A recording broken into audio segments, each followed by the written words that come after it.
Hey everybody, this is the Vapeologist here doing a review of the PAX portable vape for VaporizersReview.com. The quest for the perfect portable vape has seen so many contenders. Some, if not most, approach the problem from very similar directions and viewpoints. But Ploom, the makers of the PAX, wiped the slate clean when they designed and created this thing. This vape is like no other. No vape has this much technology, and while that could be a bad thing, Ploom pulled it off in a way that allows the technology to get out of your way completely. This conduction vape isn't perfect, but it's pretty damn good. Ploom went all out on the packaging. The unit comes with a stand and a charger, a cleaning kit, and of course the manual. The cleaning kit is a bit of a bad omen though, I think. Okay, we're going to run through a quick overview of its use and then we'll take a look at what all these lights mean. Of course, plug in and charge the vape on the included stand. You can see the contact points are in the end of the vape with the mouthpiece, and just stand it right on that.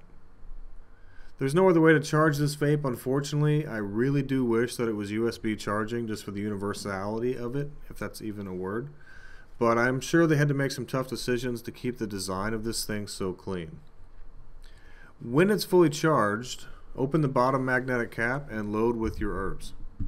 Today we've got some Buddha's blend here. I just can't seem to get enough of this lately. It's good to pack the oven, as they call it, pretty snugly per their instructions. They recommend using the lid to pack it, but I definitely found that was messy, so I used my finger. When full, pop the lid back on and then press the recessed mouthpiece until it pops up. The light turns on, is white, and then fades to purple. This pulsates until you have a full heat and turns green, and green means go.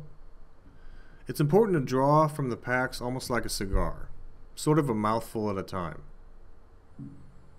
With a fresh load, the taste was amazing, but towards the end, it really started to taste plasticky. I can't nail it down exactly, but I definitely didn't like it. The vape seems to be efficient, as it took me many draws until I felt the load was coming close to being fully baked. Maybe 6 to 8 good draws. When you're done, you just open the door and dump out the contents. When I first got the packs, my loads were coming out a little bit overbaked, so I think this is a good opportunity to segue into some of the other features of this unit. If you remove the mouthpiece, you'll see a white light in the chamber. This is actually a button, and pressing this will allow you to change the heat setting up or down. The light on the front is going to change color to reflect this, yellow for low, orange for medium, and of course red for high. If you want to check how much battery power is remaining, just turn the unit on and then shake it. And it should reveal with flashing lights exactly how much power is left. Red for low, yellow for medium, and green for full. If you forget to turn it off, the PAX is going to go into a low power mode shown by this blue light, and eventually it will turn off. Rolling it like so starts party mode, and that also is going to last until you turn it off.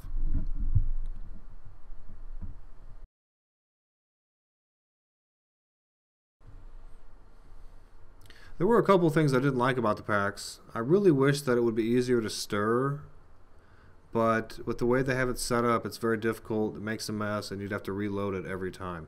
It just wasn't baking evenly, so that'd be a nice feature. I wish they also didn't spend so much on packaging and had included instead some sort of travel or protective bag for this thing.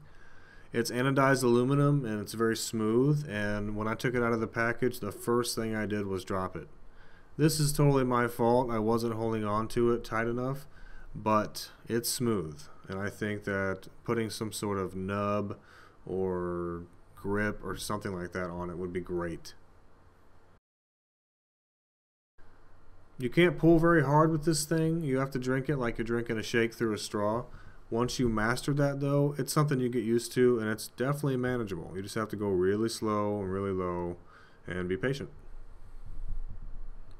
It has plastic internals, and the air has obviously got to be running over the electronics, and it seems like you can taste this towards the ends of the load.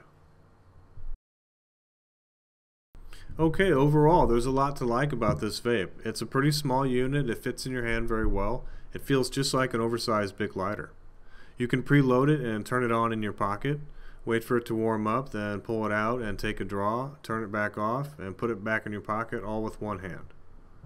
This thing tastes really great at the beginning of the load, just not so much at the end. The battery lasts for a long time, it's definitely well designed, the 10-year warranty is great. It took a really big hit and is still hitting like a champ. The cost is a bit high, but if you can swing it and you need something portable, the PAX is a great choice. Of all the portable vapes, this is the best one I've tried yet. You can find out more about the PAX and other vaporizers at vaporizersreviewed.com.